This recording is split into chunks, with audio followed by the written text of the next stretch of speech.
Hi friends, S in creations by Thahi എന്ന നമ്മുടെ ചാനലിലേക്ക് എല്ലാ കൂട്ടുകാർക്കും സ്വാഗതം. ഇന്നൊരു വെൽവെറ്റിലാണ് നമ്മൾ ഈ വർക്ക് ചെയ്യുന്നത്. സിമ്പിൾ ഡിസൈനാണ് കേട്ടോ. അപ്പോൾ നമ്മുടെ മെറ്റീരിയൽ വന്നിരിക്കുന്ന വെൽവെറ്റാണ്, യോഗ് ഡിസൈനാണ് ചെയ്യുന്നത്. വളരെ ഈസി ആയിട്ട് ബിഗിനേഴ്സിന് ചെയ്യാൻ പറ്റുന്നൊരു സിമ്പിൾ ഡിസൈനാണ് കേട്ടോ ചെയ്യുന്നത്. അപ്പോൾ ഞാനിത് ഡീറ്റെയിലിംഗ് പറഞ്ഞു തരാവേ. അപ്പോൾ നമ്മൾ യോക്ക് 14 ഇഞ്ചാണ് ഞാനിവിടെ മാർക്ക് ചെയ്ത് കൊടുത്തേക്കുന്നത് കേട്ടോ. ഞാനിവിടെ ഒരു ലൈൻ ഡ്രോ ചെയ്തിട്ടുണ്ട്. 14 ഇഞ്ചിൽ യോക്ക് മാർക്ക് ചെയ്തിട്ടുണ്ട്.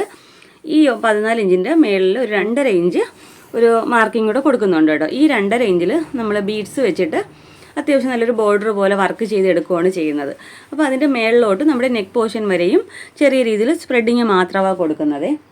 അപ്പോൾ നമുക്ക് ഈ വർക്ക് ചെയ്യാനുള്ള മെറ്റീരിയൽ എന്ന് പറയുമ്പോൾ വൈറ്റ് കളർ പേൾസ് ആണ് എടുത്തേക്കുന്നത്. ഒത്തിരി വലുതല്ല, ഒരു മീഡിയം ടൈപ്പ് വൈറ്റ് ബീഡ്സ് ആണ് എടുത്തേക്കുന്നത്. അപ്പോൾ നീഡിൽ എന്ന് പറയുമ്പോൾ നീഡിൽ നമ്പർ 12 ആണ് എടുത്തേക്കുന്നത്. നോർമൽ സ്വിങ് ത്രെഡാണ് കേട്ടോ. അപ്പോൾ നമ്മുടെ മെറ്റീരിയൽ ഞാൻ പറഞ്ഞല്ലോ വെൽവെറ്റ് ആണ്, ഒരു റോയൽ ബ്ലൂ ഷെയ്ഡാണ്. അപ്പോൾ അതിൽ വൈറ്റ് പേൾസ് വെച്ചിട്ട് വളരെ സിമ്പിളായിട്ട് ബിഗിനേഴ്സിന് പോലും ചെയ്യാൻ പറ്റുന്നൊരു വർക്കാണ്. അപ്പോൾ ഞാനത് പാറ്റേൺ ഒന്നും കാണിക്കുന്നില്ല, ഡയറക്റ്റ് വർക്ക് ചെയ്യുകയാണ് ചെയ്യുന്നത് കേട്ടോ. അപ്പോൾ നമുക്ക് വർക്കിലോട്ട് കടക്കാം. അതിന് മുമ്പായിട്ട് നിങ്ങൾ ആദ്യമായിട്ടാണ് എൻ്റെ ചാനൽ കാണുന്നതെങ്കിൽ നമ്മുടെ ചാനലൊന്ന് മറക്കാതെ സബ്സ്ക്രൈബ് ചെയ്യാനും തൊട്ടടുത്തുള്ള ബെല്ലൈക്കൺ ഓൾ എന്ന ഓപ്ഷൻ എനേബിൾ ചെയ്യാനും മറക്കരുത്. വീഡിയോ ഇഷ്ടപ്പെട്ടാൽ ലൈക്ക് ചെയ്തേക്കണേ. അപ്പോൾ ഈ ഒരു കളർ കോമ്പിനേഷൻ നന്നായിരിക്കും കേട്ടോ. ഈ ഒരു റോയൽ ബ്ലൂ ഷെയ്ഡിൽ വൈറ്റ് പേൾ വെച്ച് ചെയ്യുമ്പോൾ കാണാൻ നല്ല ഭംഗിയാണ്. ഇത് നമുക്ക് ഹാൻഡ് വർക്ക് അറിഞ്ഞാൽ മാത്രമേ ചെയ്യാവുന്നൊന്നുമില്ല കേട്ടോ. വളരെ ഈസി ആയിട്ട് ചെയ്യാൻ പറ്റുന്ന വർക്കാണ്. നമ്മൾ ബീഡ്സ് കോർത്ത് പോകുന്നത് മാത്രമേ ഉള്ളൂ. പിന്നെ ഒരു കാര്യം ശ്രദ്ധിക്കേണ്ടതെന്ന് വെച്ചാൽ നമ്മൾ ബീഡ്സ് കോർത്ത് പോകുമ്പോൾ 2-3 ബീഡ് ഇടവിട്ട് ലോക്ക് സ്റ്റിച്ച് കൊടുക്കുക കേട്ടോ.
ഓക്കെ, അപ്പോൾ ഈ ഒരു തിക്നെസ്സിൽ വേണം നമ്മൾ ഈ 2.5 ഇഞ്ച് ബോർഡർ ചെയ്തെടുക്കാനായിട്ട് കേട്ടോ. അപ്പോൾ നമ്മുടെ യോക്കിലാണ് ഈ ബോർഡർ കൊടുക്കേണ്ടത്. ഇനി യോക്ക് സൈഡിൽ നിന്ന് മേളിലോട്ട് വരുമ്പോൾ നമ്മുടെ നെക്ക് റൗണ്ട് നെക്കാണ് കൊടുത്തേക്കുന്നത്. അപ്പോൾ നെക്കിലേക്ക് വരുമ്പോൾ സ്പ്രെഡിങ് മാത്രമാണ് കൊടുക്കുന്നത്. അത്യാവശ്യം നല്ല ഗ്യാപ്പിട്ടാണ് സ്പ്രെഡിങ് കൊടുക്കുന്നത്. അപ്പോൾ നമ്മൾ അത്യാവശ്യം ഗ്യാപ്പിട്ട് സ്പ്രെഡിങ് കൊടുക്കുന്നതുകൊണ്ട് ഓരോ ബീഡ്സിനും ലോക്ക് കൊടുക്കുക കേട്ടോ.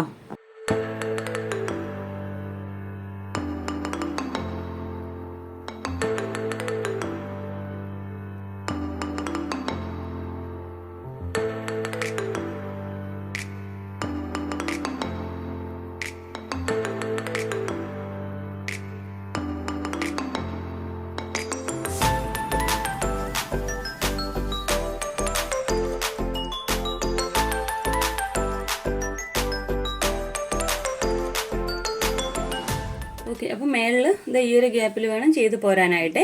ഞാൻ പറഞ്ഞല്ലോ മേളിലോട്ട് സ്പ്രെഡിങ് മാത്രമേ ഉള്ളൂ. നമ്മുടെ ഈ ഒരു ബോർഡറിൽ മാത്രമേ 2.5 ഇഞ്ചിൽ ഇത്രയും ഹെവി ആയിട്ട് കൊടുക്കുന്നുള്ളൂ കേട്ടോ. അപ്പോൾ നമുക്കിതിൻ്റെ ഫൈനൽ ലുക്ക് എങ്ങനെയാണെന്ന് നോക്കാം. ഓക്കെ ഫ്രണ്ട്സ്, അപ്പോൾ നമ്മുടെ വർക്കിൻ്റെ ഫൈനൽ ലുക്ക് ഇതുപോലെയാണ് വരുന്നത്. ഞാൻ പറഞ്ഞല്ലോ യോക്ക് ഡിസൈനാണ്. യോക്കിൽ 2.5 ഇഞ്ച് ബോർഡറായിട്ട് അത്യാവശ്യം ഹെവി ആയിട്ടും മേളിലോട്ട് വരുന്നതോറും സ്പ്രെഡിങ്ങാണ് കൊടുത്തേക്കുന്നത്. നല്ലൊരു റൗണ്ട് നെക്കാണ് കൊടുത്തേക്കുന്നത് കേട്ടോ. അപ്പോൾ 2 സ്ലീവിലും ഇതുപോലെ തന്നെ നമുക്ക് ചെയ്തെടുക്കാവേ. സ്ലീവിൽ സ്പ്രെഡിങ് വേണ്ടവർക്ക് അങ്ങനെയും ചെയ്തെടുക്കാം. നമ്മുടെ മെറ്റീരിയൽ വന്നിരിക്കുന്ന വെൽവെറ്റാണ് പറഞ്ഞല്ലോ. അപ്പോൾ ഇന്നത്തെ വീഡിയോ നിങ്ങൾക്ക് ഇഷ്ടപ്പെട്ട് യൂസ്ഫുൾ ആണെന്നുണ്ടെങ്കിൽ നമ്മുടെ ചാനലൊന്ന് മറക്കാതെ സബ്സ്ക്രൈബ് ചെയ്യാനും തൊട്ടടുത്തുള്ള ബെല്ലൈക്കൺ ഓൾ എന്ന ഓപ്ഷൻ എനേബിൾ ചെയ്യാനും മറക്കരുത്. വീഡിയോ ഇഷ്ടപ്പെട്ടാൽ ലൈക്ക് ചെയ്തേക്കണേ. നമ്മുടെ ഇൻസ്റ്റാഗ്രാം പേജ് ഒന്ന് ഫോളോ ചെയ്തേക്കണേ. S in creations by Thahi എന്ന പേരിലാണ് കേട്ടോ. അപ്പോൾ ഇതുപോലെ നല്ലൊരു വീഡിയോയുമായി വീണ്ടും വരും വരെ bye bye. Thanks for watching.